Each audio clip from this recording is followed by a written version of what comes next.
So wiiki yantambulidde bulungi era omu ku bammemba wano muwala we baamututte. Omu ku bammemba wano muwala we baamututte ate omu ku bammemba wano yawasizza. Omu ku bammemba wano muwala we baakoze eki? Baamututte. Omu ku bammemba wano yawasizza. Omuwala gwe baatwala ebyayo byansanyusiza nnyo. Baakoze bibiri omulundi ogwo, bibiri omulundi gumu. Nanyumiddwa, nawayo olunaku lamba ku Lwokutaano sajja ku church ne ngamba kangende mbeerewo kubanga abaana bammwe mwe abakulu ab'enkanangaazi, abaana bammwe baana baffe. So nagamba kangende mbeerewo. So nendaba okwanjula okwo ne kuggwa. Ne tufundikira okwanjula nga buli muntu alaba kane tuyingira okuyingira. Ani ayanjula? Bugembe. Bugembe abalokole mwangu w'okuba enduulu. Bugembe yayanjula, Bugembe ne bamuhingira. Kati nga tonaba kuba ndulu Bugembe omutegedde oba okubye bukuba enduulu. Nabadde namukisa okubeera mu kwanjula kwa Bugembe ate ne mu kuyingira kwa Bugembe. Munkubireko mu ngalo, kyo si kyangu. So Bugembe yavudde mu kkubo bamuzaaleyo kyotera ye Bugembe Ronald. Mukubireko mu ngalo ez'amaanyi. Bugembe Ronald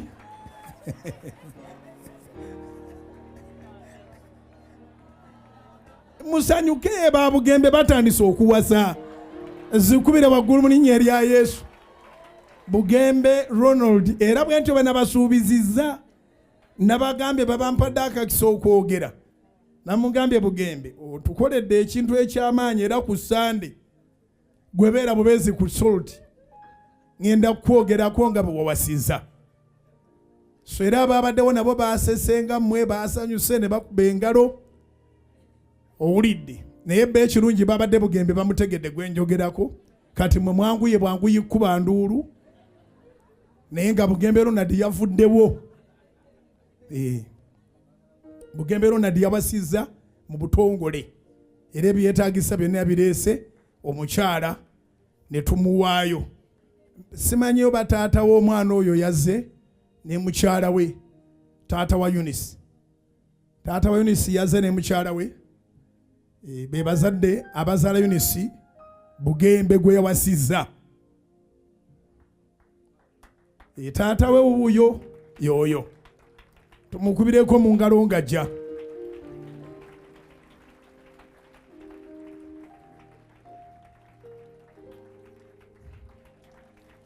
Ono ye ssezaala wa Bugembe. Bugembe Ronald. Olina eddakiika emu bakakasa nti muwala waffe twamugabye. Omwami ono ebyafaayo bye era kyenavudde ngenda n'empayo olunaku lulamba ne tusiibaawo. Twali mu biseera bya COVID ne tukola Independence Night ngeri scientific. Ne tukola twakola Vision Night nezo nga ziri scientific. Kati eri ku kyalo gy'abeere waabwe Maganjo ng'apangisa sound system n'apangisa obutebe ne tents era olujjabo oluwa Mukama amala n'akoleramu ebintu. Kati mu lujjamu yateekanga okusaba nga bateekako TV ennene, yaggula ne TV ennene lwa nkuŋŋaana ezo. So abantu nga bakuŋŋaanirawo ne basaba mu COVID tebakkirize bagenda ku church naffe enkuŋŋaana ennene nga tuzikola scientifically. So because of that omutima gwange yaguwamba nnyo wadde nga ndi musumba we nga asobola okuntwala n'ensiibayo nga seekyusizza. So twagenzeeyo olujja olubadde lubeerangamu zi crusade kati lwabaddemu introduction and a giveaway. Ebirungi ddala ebyaweesezza Katonda ekitiibwa. So congratulations Sezaala katulinda bazzukulu ate nga nalabyewo abalenzi abakulu abagenda okuwasa oyina eddakiika emu. Abooluganda Yesu yebasibwe.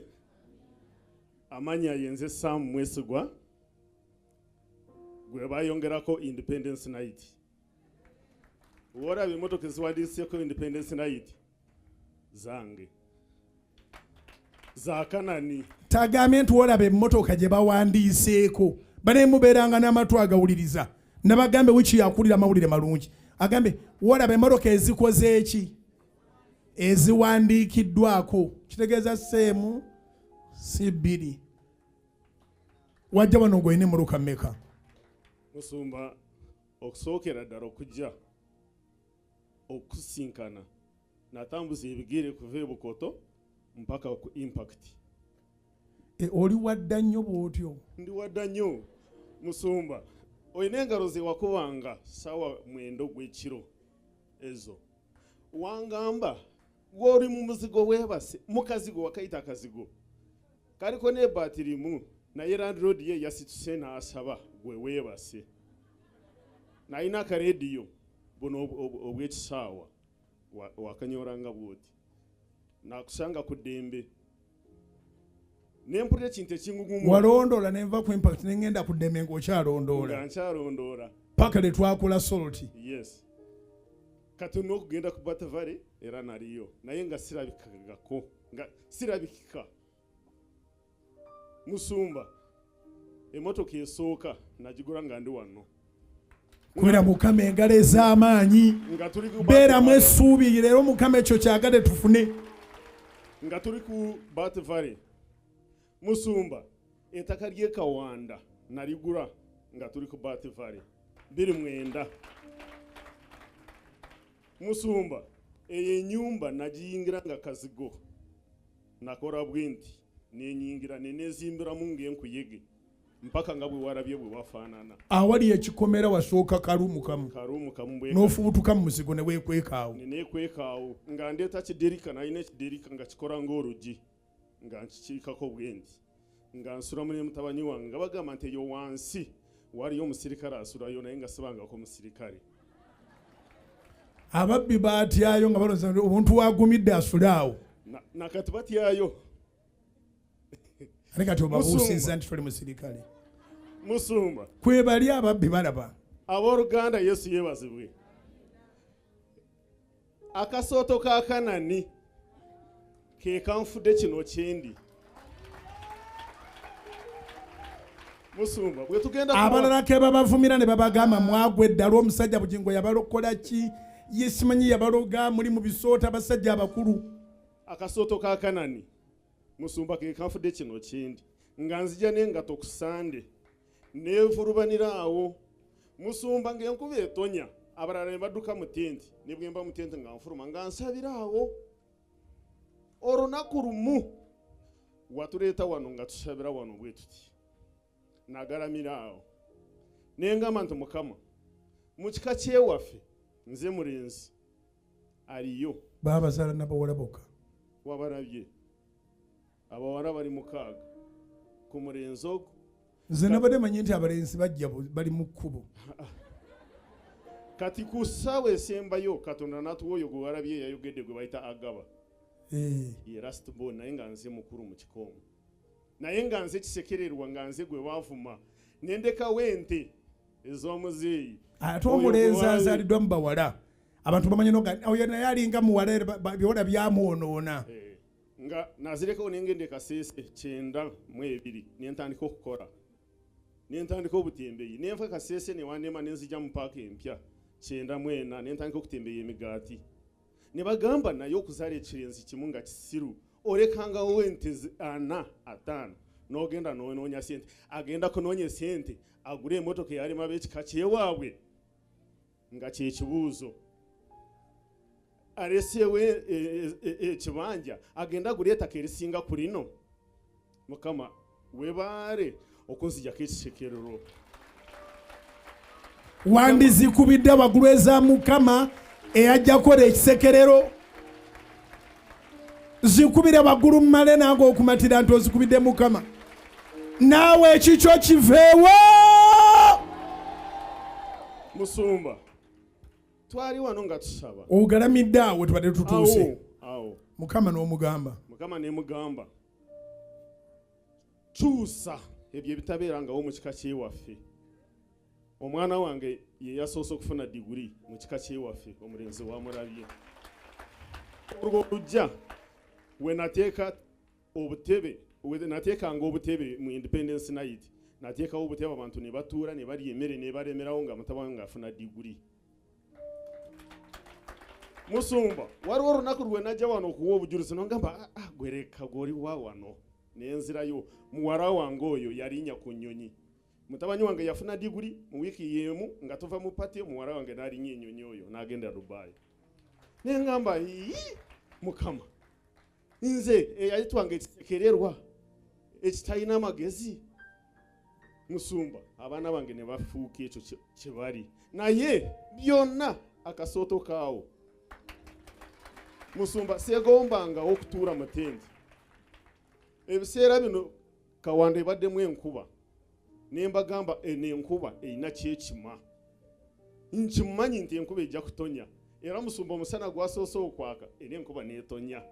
Ku mikolo wabaddewo enkuba entonotono netubaka tugenda mu maaso. Akasooto keekanani bantu mwe, akasooto kaffe Musumba ne bwe tuzimba Pentagoni tulekerewo akasooto kaffe kapaati tukalekewo.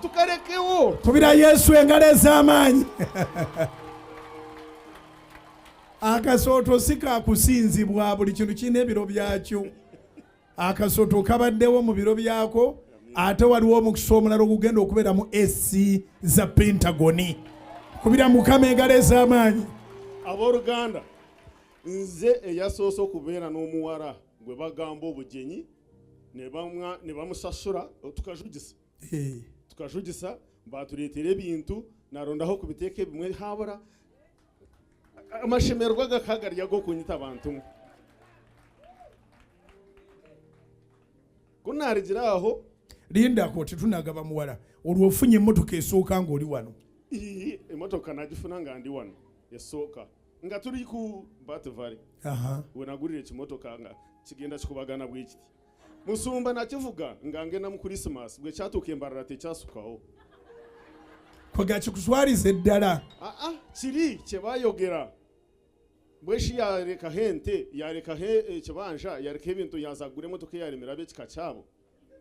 Emmotoka kuyashyira embalala yagira eti nkurenga. Nagireka mbalala n'atemba n'ataha. Kunabe nindiga mbalala eti yatuuka waka. Yasigala mu tawuni embala bwe yafiira. Tetuuka yeeri gye wali obujulizi ate. Olwo eri obanyumiza nti nze n'emmotoka neesigadde embalala. Neefiira embalala. Eyo temugifunanga mu linnya lya Yesu. Ne basigula ne batema. Emmotoka eyo genda okunnyonnyola abeeka nti nagula emmotoka egaanidde embalala. Musumba waliwo ekyagigaananga. Kiri kye bagamba. Bamaze okutereeza ekubo emmotoka ejja bandabira ku bigere. Ne bagamba titwala bagambire mu nekibiiha nekifiire. Nekibiiha tikigine. Nenkomawo Musumba. Omanyi lwaki njagala kayimba ka Judisi babiri. Katonda yakolera Bujjingo. Nkowoola. Katonda yayamba Bujjingo. Ako. Musumba nagula omuzindaalo lwa luyimba olwo wagulabye. Nguteeka wabweru nenduteeka ku YouTube nendukuba nendudingana. Lwaki bwe twava we yaluyimbira motoka gye nadamu okugula saabakubira saabalabula kuno tebatereeza kkubo. Navuga nengenda Kisiizi mu Mbaga bwe nali nvaayo nekuba shock neyitamu nga tewali kiriwo neyekuba bukubishoka shock. Era sirwegana okutuuka ewaka.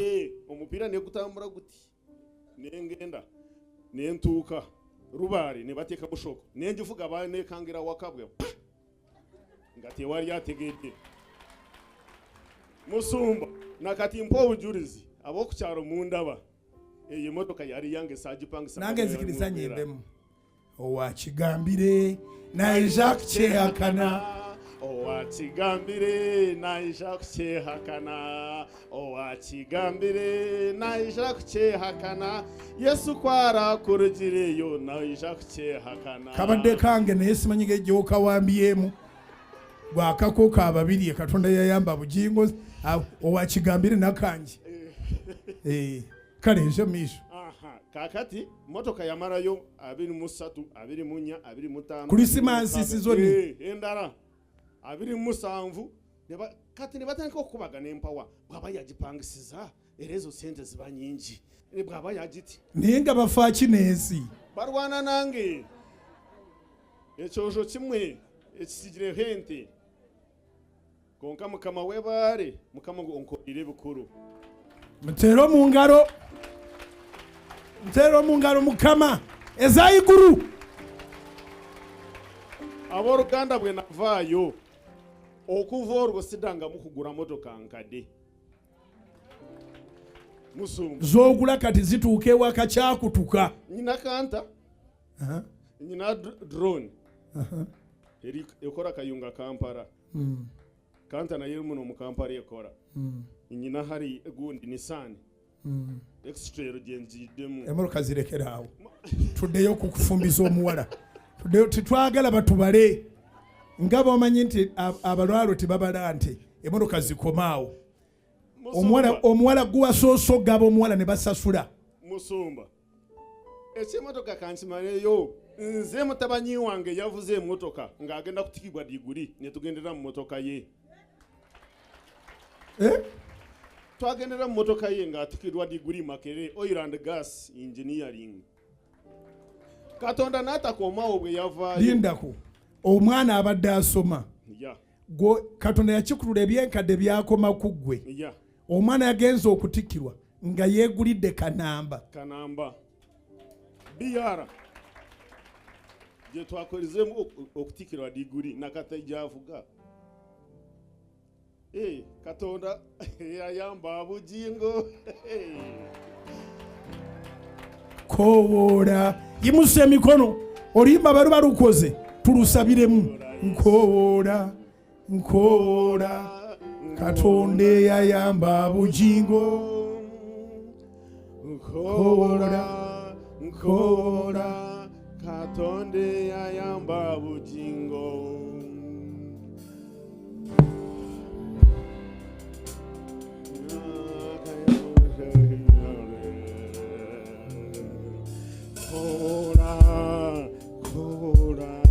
Jangonya Yesu kola katonde ayamba Bujjingo webale kola katonde ayamba Bujjingo nze kola katonde yamunyweze Kampala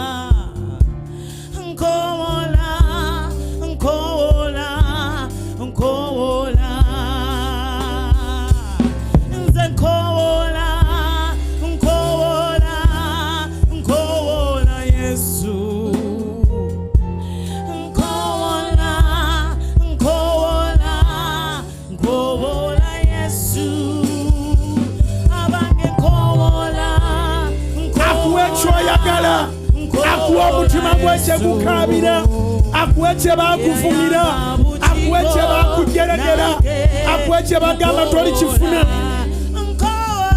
akugyeko ekivume nkowola Yesu nze nkowola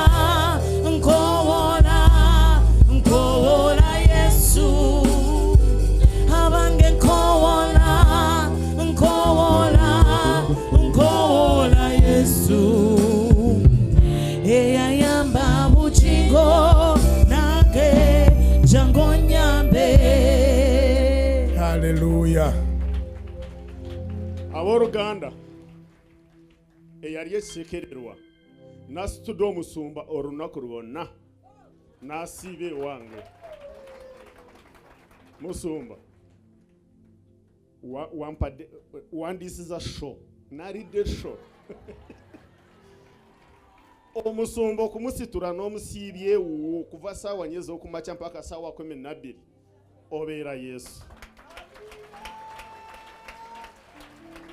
Abooluganda, musumba yayingira ewange simanyi oluyimba lwe lwava Zaakayo ng'ayimba. Yesu lwe yayingira ewa Zaakayo, musumba nzijukira nasabira mu saala eyo okumala eddakiika nga 10. Abooluganda, Katonda talimba. Katonda talimba. Musumba sandize nga nfaanana bwenti nabadde ngimanye obujulizi bwange ngenda kubuwa ku Sande nzije ne family yange fena tuli bakoowu omukolo gwatuwuuba omukolo twali tumanyi gujja kubeera ogwa miliyoni 10 twasooka 10 ne gugenda mu 15 gugo guyingidde 2 gugo guyingidde 3 gugo guyingidde naye musumba amafuta gali wano bantu mwe nze nzekka eyamaze omukolo gwa miliyoni 4 n'omusobyo nga sina bbanja. Zikubire Yesu eza Yesu waggulu mu linnya erya Yesu n'omukolo gwe bwe gulituuka Mukama agukole ogufulume nga tolina bbanja. Musumba twatuuka ekiseera abooluganda nga bagamba nti naye zino sente zijja kuvaawa. Ne mbagamba ekyo mukirekere Katonda, ekyo mukireke. Musumba essimu yange yasula ekufuna message okuva saawa emwe ey'ekiro mpaka saawa kumakya nagenda okutuukako nga kuliko miliyoni wazaali 19 abantu nga basindika. Abooluganda, Sesazi muzukulu wa Katongole yabadde omwogezi. Tumwebaze ye yabadde DJ Jemo ye yabadde selector.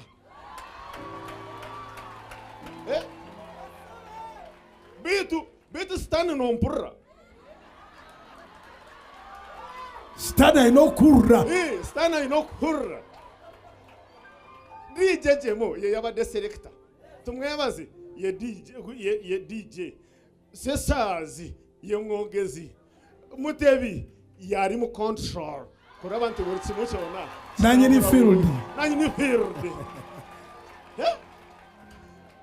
Bantu mwe Kanani yatukoledde omukolo gwaffe gwavuddeyo bulungi 10 ku kine waakyo twakisusiza namu. Today wali ku bujulizi omuvubuka avuga emmoloka nga agenda okutikirwa nga ayina kanamba. Yesebo ate omuwala gwe twafumbiza. Omuwala gwe twafumbiza mu covid bwe mba mujukira bulungi nga ntegekaawo we yafunira omulimu ng'asuubula emwanyi. Bwe mba mujukira amawulire ga Soroti waliwo omusajja gwe nalwananga naye ng'amaze kumubba miliyoni 22 azibye kwani ku kawala ako. Kaakati akawala kagenda wali mu byuma ojukira kampuni ezo tebazigala nga kakirininga ka sekuritari bwe katyo kati abanyankole bwe bakasangayo kamanyi oluzungu ekirala kankireke. Kaakati ne bakagala nga abanyankole abamu abasuubuzi b'emwanyi tamanyi kuwandika miliyoni 10,17 mu emitwalo 7,7. Kati nange ayogera owa P6 bw'ozimpa nze wandiike oteekako n'emigo kati n'akozesa chance eyo ng'agenda bawandiikira mu factory zino enene toto coffee zino z'ebugoloobi kati n'atandikira awo. Omwana twagenda kuva mu covid ng'alina miliyoni eziwera 5 ng'omuwala nga yeekozesa. Kati awo n'ajja n'akyankana ono muganda we yali amaze senior 6 n'amuyingizaawo ye n'agenda nafuna omulimu gw'entebe ku lino essomero ly'entebe lino lyemulanga nnyo ku Soroti n'akolayo nga baasa waalyo.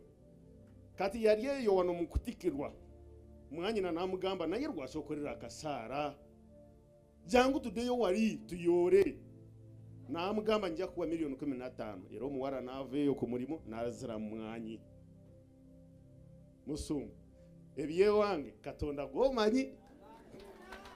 Kaakati omulenzi bwe yamala university omuvaka ya nga tanagenda ku university ng'asuubula emwanyi Musumba oyo musajja gwe warabye nange kati mutya oyo omuvubuka oyo mutabani waffe oyo gwe nakuleeterawo ng'ova mu kusaba n'omusabira nga amagulu gago ngo gafunye ekigalumba Katonda yamusumurudde n'asumurura batoobe n'asumurura ab'oku kyalo awawaka mpezaawo abantu abawera 10 abeewaffe bantu mwe Katonda bw'ali kusumurura nawe wakubalala Musumba nyinawe abaana b'emperera school fees awaka we warabye besimanyi na muwendo bandetera listi omuwala gwe twagabye naye avuga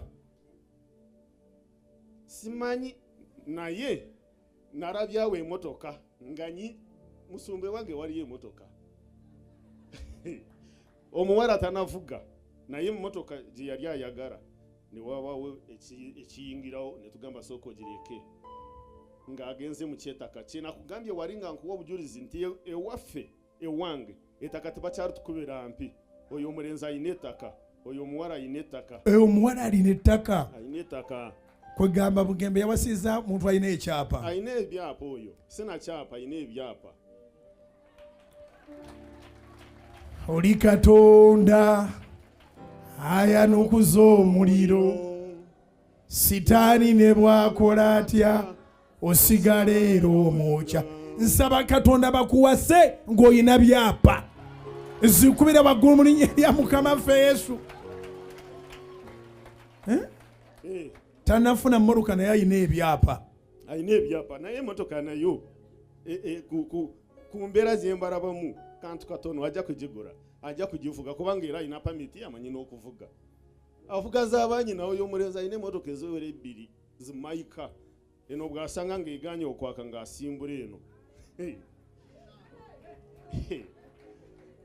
naye weebale Yesu owakigambire nayiza kukyehakana owakigambire nayiza kukyehakana owakigambire nayiza kukyehakana Yesu kwara kurugireyo nayiza kukyehakana Musumba abewaka abakooye bakulabidde ku TV obujulizi buwedde Musumba nkwebaza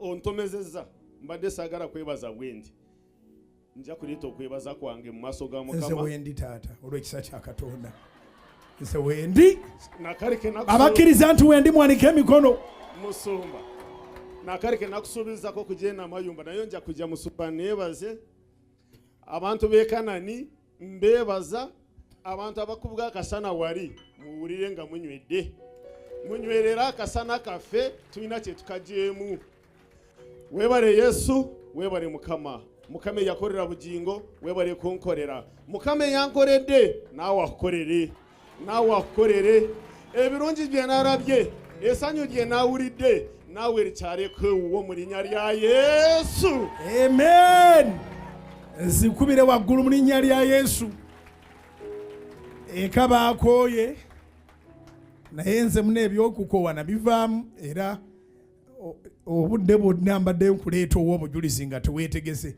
balinda bamala okwolokoka bajje wano badde nyuno bakakasa nti Bugembe yawasizza wangi ngambira ne bantu Bugembe yakoze eki Bugembe ani Bugembe Ronald Bugembe Ronald ye yavudde mu kkubo twamuwadde Eunice muwala wa memba atula mu kasana akasooto kamusanga awo bwe bakuvumanga obusiru tobanyega olumu baliwulira bujulizi obalitegerera ate baligenda okujjanga akasooto twakajjawo dda tulina mu kuzimba Pentagon mu linnya lya Yesu ezikwira waggulu eza Mukama kaakati ate mulinde olwo olwokutaano nasiibawo oyo olw'omukaaga nensiba ekyankwanzi olw'omukaaga nasiibye ekyankwanzi ewa Moses eddala ye mwesigwa ye mwesigwa ate noono ye Saamu mwesigwa ono mwami awadde obujulizi ye Saamu mwesigwa neewa Moses gye nagenze naye yawasizza omwana omuwala bamuyita Hope Moses naye yeegatta ku kanisa eno mu 2012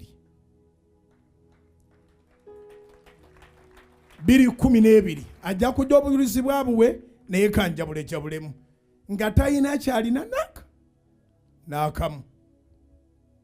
We twogerera mubaka wa pulezidenti